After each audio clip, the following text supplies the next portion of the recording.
Sherlock Holmes had been bending for a long time over a low-power microscope. Now he straightened himself up and looked round at me in triumph. "It is glue, Watson," said he. "Unquestionably it is glue. Have a look at these scattered objects in the field." I stooped to the eyepiece and focused for my vision.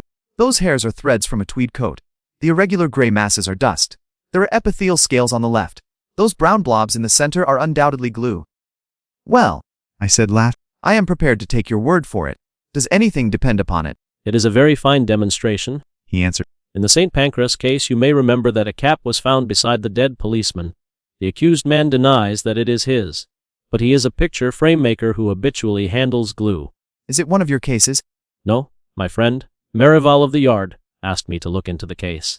Since I ran down that coiner by the zinc and copper filings in the seam of his cuff, they have begun to realize the importance of the microscope." He looked impatiently at his watch. "I had a new client calling, but he is overdue. By the way, Watson, you know something of racing." I ought to. I pay for it with about half my wound pension. "Then I'll make you my handy guide to the turf. What about Sir Robert Norberton? Does the name recall anything?" Well, I should say so. He lives at Shoscombe Old Place, and I know it well for my summer quarters were down there once. Norberton nearly came within your province once. "How was that?" It was when he horsewhipped Sam Brewer, the well-known Curzon Street moneylender on Newmarket Heath. He nearly killed the man. He sounds interesting. Does he often indulge in that way?" Well, he has the name of being a dangerous man. He is about the most daredevil rider in England, second in the Grand National a few years back. He should have been a buck in the days of the Regency, a boxer, an athlete, a puncher on the turf, a lover of fair ladies, and by all account, so far down Queer Street that he may never find his way back again. "Capital, Watson! A thumbnail sketch? I seem to know the man. Now can you give me some idea of Shoscombe Old Place?" Only that it is in the center of Shoscombe Park, and that the famous Shoscombe stud and training quarters are to be found there. "And the head trainer," said, "is John Mason? You need not look surprised at my knowledge, Watson, for this is a letter from him which I am unfolding. But let us have some more about Shoscombe. I seem to have struck a rich vein." There are the Shoscombe Spaniels, said I. You hear of them at every dog show. The most exclusive breed in England. They are the special pride of the lady of Shoscombe Old Place. "Sir Robert Norberton's wife, I presume?" Sir Robert has never married. Just as well, I think, considering his prospects. He lives with his widowed sister, Lady Beatrice Falder. "You mean that she lives with him?" No. The place belonged to her late husband, Sir James. Norberton has no claim on it at all. It is only a life interest and reverts to her husband's brother. Meantime, she draws the rents every year. "And brother Robert, I suppose, spends the said rents?" That is about the size of it. The door had opened and the page had shown in a tall, clean-shaven man with the firm, austere expression which is only seen upon those who have to control horses or boys. Mr. John Mason bowed with cold self-possession and seated himself upon the chair to which Holmes had waved him. "You had my note, Mr. Holmes." "Yes, but it explained nothing." "It was too delicate a thing for me to put the details on paper. And too complicated. It was only face-to-face I could do it. First of all, Mr. Holmes, I think that my employer, Sir Robert, has gone mad." Holmes raised his eyebrows. "This is Baker Street, not Harley Street," said he. "But why do you say so?" "Well, sir, when everything he does is queer, then you begin to wonder. I believe Shoscombe Prince and the Derby have turned his brain." "That is a colt you are running?" "The best in England, Mr. Holmes. I should know if anyone does. Sir Robert has got to win this Derby. He's up to the neck, and it's his last chance. Everything he could raise or borrow is on the horse. And at fine odds, too. You can get 40s now. But it was nearer the 100 when he began to back him." "But how is that, if the horse is so good?" "The public don't know how good he is. Sir Robert has been too clever for the touts. He has the prince's half-brother out for spins. You can't tell 'em apart. I don't believe he sleeps at night. He is down at the stables at all hours. His eyes are wild. Then there is his conduct to Lady Beatrice." "What is that?" "They have always been the best of friends. They had the same tastes, and she loved the horses as much as he did. Every day at the same hour, she would drive down to see them. And, above all, she loved the prince. He would prick up his ears when he heard the wheels on the gravel. And he would trot out each morning to the carriage to get his lump of sugar. But that's all over now. For a week now she has driven past the stables with never so much as 'Good morning.'" "You think there has been a quarrel?" And a bitter, savage, spiteful quarrel at that. Why else would he give away her pet spaniel, that she loved as if he were her child? He gave it a few days ago to old Barnes. What keeps the Green Dragon? 3 miles off, at Crendell. That certainly did seem strange. Of course. With her weak heart and dropsy one. Couldn't expect that she could get about with him. But he spent 2 hours every evening in her room. He might well do what he could, for she has been a rare good friend to him. But that's all over too. He never goes near her. And she takes it to heart. She is brooding and sulky and drinking. Mr. Holmes drinking like a fish. Did she drink before this estrangement? Well, she took her glass, but now it is often a whole bottle of an evening. So Stevens, the butler, told me. It's all changed, Mr. Holmes. And there is something damned rotten about it. But then, again, what is Master doing down at the old church crypt at night? And who is the man that meets him there? Holmes rubbed his hands. Go on, Mr. Mason. You get more and more interesting. It was the butler who saw him go. 12 o'clock at night and raining hard. So next night I was up at the house and, sure enough, Master was off again. Stevens and I went after him. But it was jumpy work. For it would have been a bad job if he had seen us. He's a terrible man with his fists if he gets started, and no respecter of persons. So we were shy of getting too near, but we marked him down all right. It was the haunted crypt that he was making for, and there was a man waiting for him there. Well, sir, there is an old ruined chapel in the park. It is so old that nobody could fix its date. And under it there's a crypt which has a bad name among us. It's a dark, damp, lonely place by day, but there are few that would have the nerve to go near it at night. Wait a bit. Said. You say there is another man there. It must be one of your own stable men or someone from the house. Surely you have only to spot who it is and question him. It's no one I know. Sir Robert turned and passed us, me and Stevens, quaking in the bushes like 2 bunny rabbits, for there was a bit of moon that night. But we could hear the other moving about behind. So we up when Sir Robert was gone and pretended we were just having a walk, and so we came right on him. "Hullo, mate, who may you be?" says I. He let out a yell, and away he went as hard as he could lick it in the darkness. Yes, I would swear to his yellow-faced mean dog, I should say. What could he have in common with Sir Robert? Who keeps Lady Beatrice Falder company? He asked at last. There is her maid, Carrie Evans. She has been with her this 5 years. And is no doubt devoted? Mr. Mason shuffled uncomfortably. She's devoted enough, He answered at last. but I won't say to whom.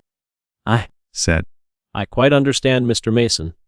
From Dr. Watson's description of Sir Robert, I can realize that no woman is safe from him. Don't you think the quarrel between brother and sister may lie there? Well, the scandal has been pretty clear for a long time.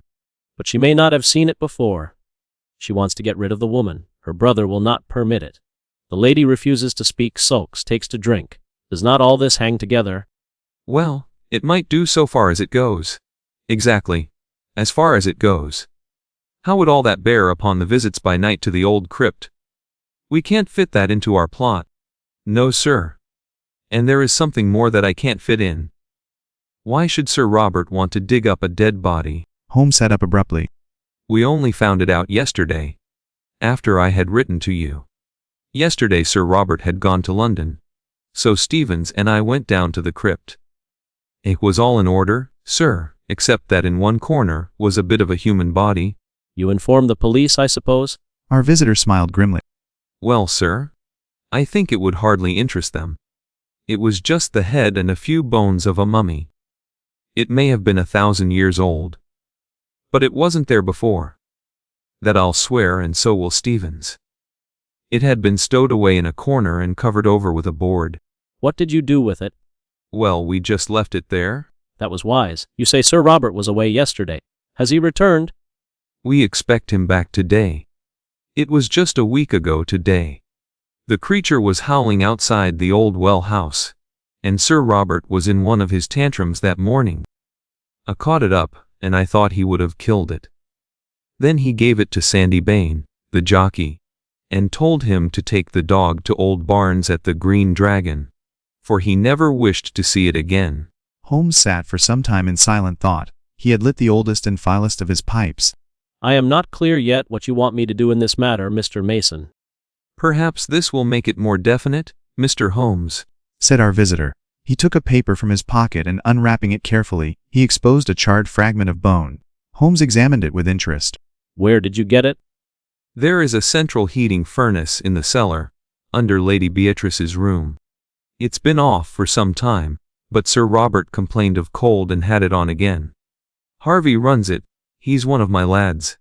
This very morning he came to me with this, which he found raking out the cinders. Said Holmes. What do you make of it, Watson? It was burned to a black cinder, but there could be no question as to its anatomical significance. It's the upper condyle of a human femur, said I. Holmes had become very serious. When does this lad tend to the furnace? He makes it up every evening, and then leaves it. Then anyone could visit it during the night? Yes, sir. Can you enter it from outside? There is one door from outside.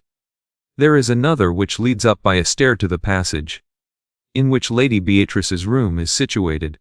These are deep waters, Mr. Mason, deep and rather dirty. You say that Sir Robert was not at home last night? Sir? Then, whoever was burning bones, it was not he. What is the name of that inn you spoke of? The Green Dragon. Is there good fishing in that part of Berkshire? Well, sir, I've heard there are trout in the Millstream, and pike in the Hall Lake. That's good enough. Watson and I are famous fishermen, are we not, Watson? You may address us in future at the Green Dragon. We should reach it tonight. When we have gone a little farther into the matter, I will let you have a considered opinion. Thus it was that on a bright May evening Holmes and I found ourselves alone in a first-class carriage and bound for the little, on-demand, station of Shoscombe. The rack above us was covered with a formidable litter of rods, reels, and baskets.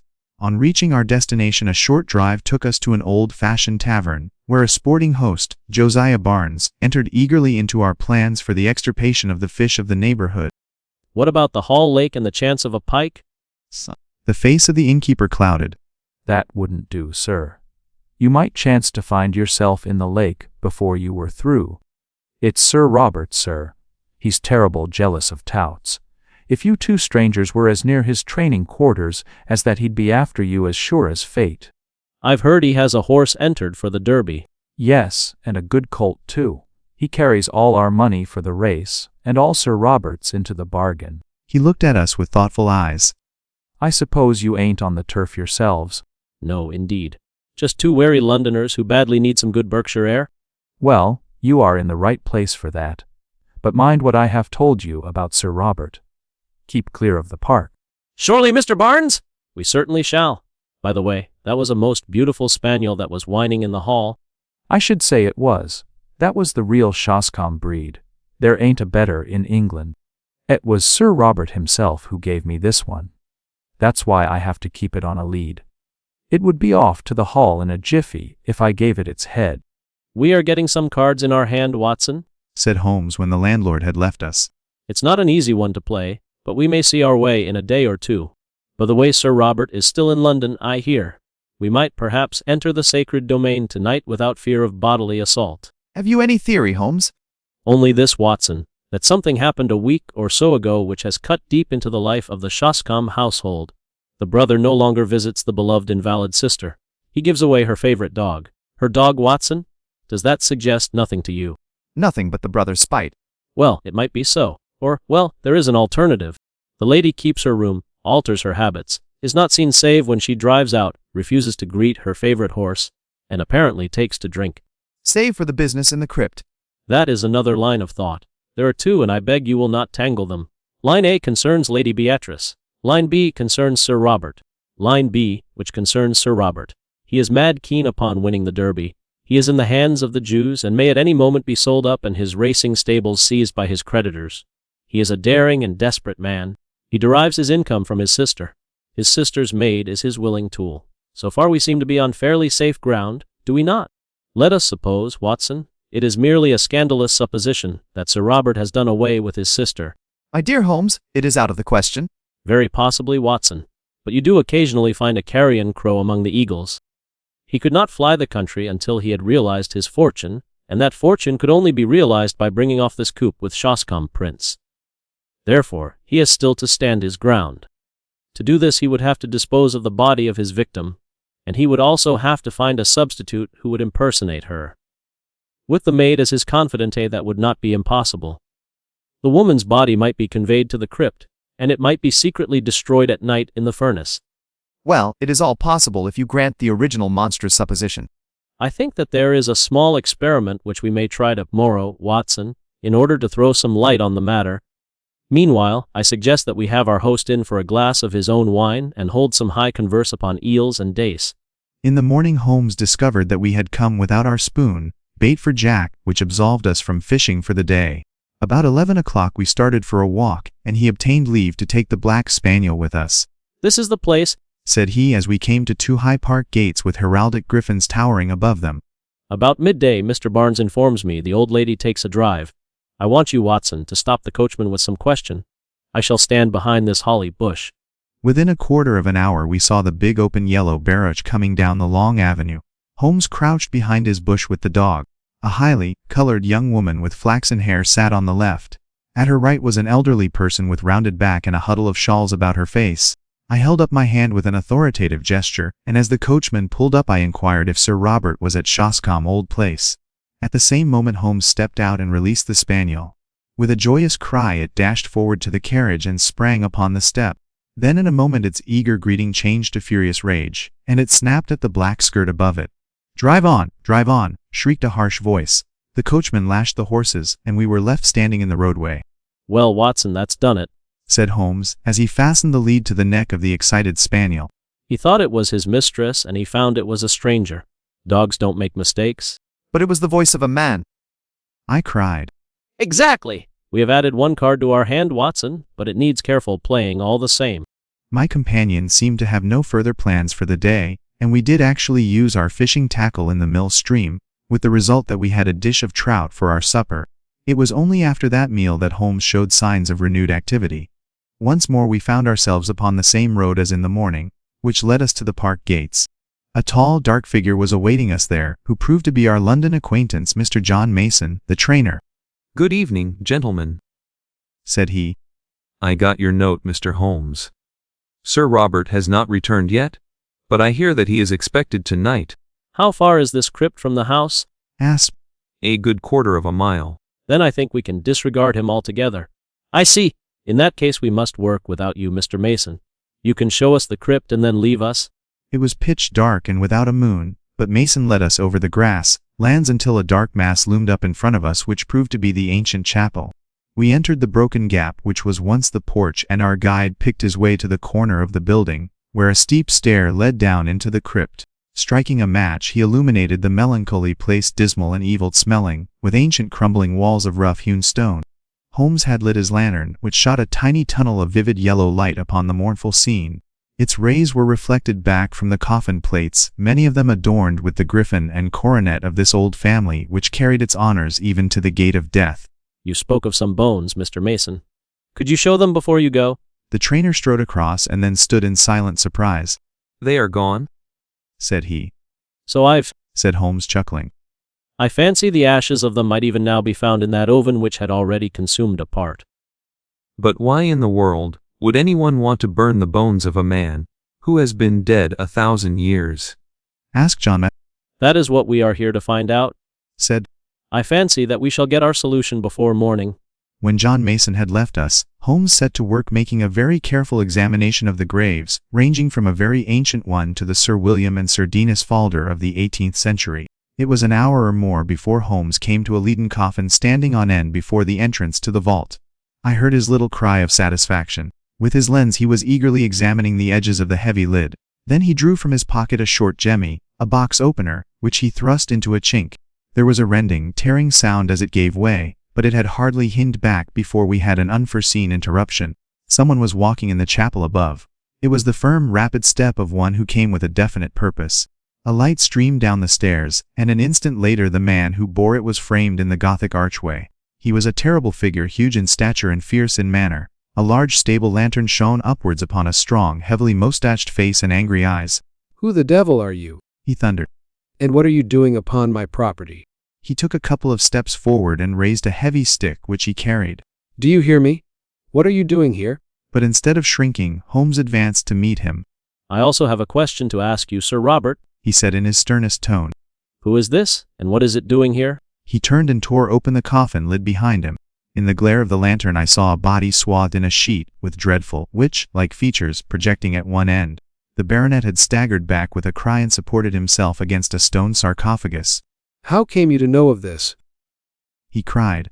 My name is Sherlock Holmes, said my condemned. Possibly it is familiar to you. My business is to uphold the law. 'Fore God, Mr. Holmes, it's all right.